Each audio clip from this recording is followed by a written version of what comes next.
Hi guys, this is the last video in the QB fundamental series, part of the lockdown video series we've been doing. We've looked at pre-snap, we've looked at drop back, settle, point, we've looked at the grip, we've looked at upper body throwing mechanics. What I want to look at here is bringing them all together, but also focus on something that's hugely important in the quarterback's throwing procedure, and that's lower body mechanics. Very few quarterbacks have a good throwing process with a poor lower body. Everything about the throw comes from the lower body, the stable base, everything that is needed there. So I'm just going to talk you through initially.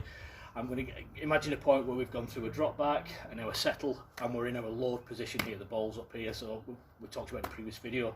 Shoulders reasonably settled, elbows down, ball in this position ready to go into load here, and we're waiting for a receiver.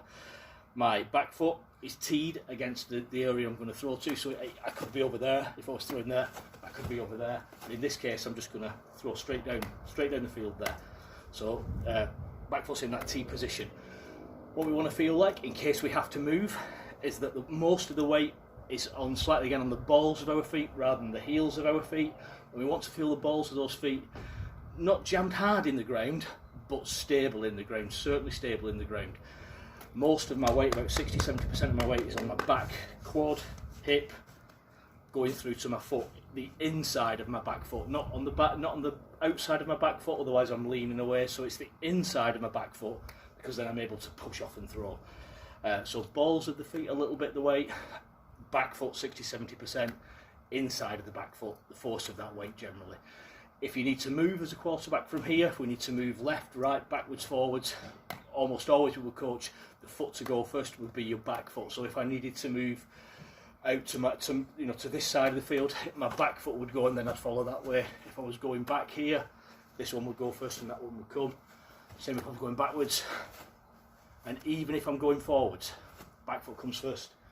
The reason being, we can get the back foot then into the position to be planted, ready to throw, so we can throw more easily on the run. If we take our front foot there first and then our back foot, then we've got to make a third step before we throw. In that case, if I was going there and I went my back foot first, I could throw from my second step because my back foot's already planted. So if we do need to move around the pocket, lead with your back foot. But we go back to that position we talked about earlier, 60-70% of the weight on my back hip, weight on the inside of my back foot.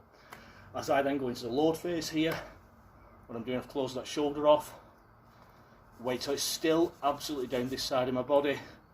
We find our target and open out with our toe here. Now I've still got the vast majority of my weight on my back foot here, but as the throwing process happens, what we do is transfer from 60-70% here to 95-100% of the weight. At this point here, I've got 95-100% of the weight of my body on this front hip, and this back hip is driving through. It's the thing that actually drives it all. If you think of a javelin thrower, you think of lots of scenarios where someone's doing something with their upper body, but he's driven from their lower body. Hugely important that this power that comes here is transferred through to the throwing process. Your arm is almost coming along as a passenger in some ways. You need to have it in the right position. Everything's got to be right about the throwing process there, but the power from the throw comes from your hips. I want you to feel, if you drove a rod through your body, instead of going forwards or backwards, what you're doing, you're just rotating.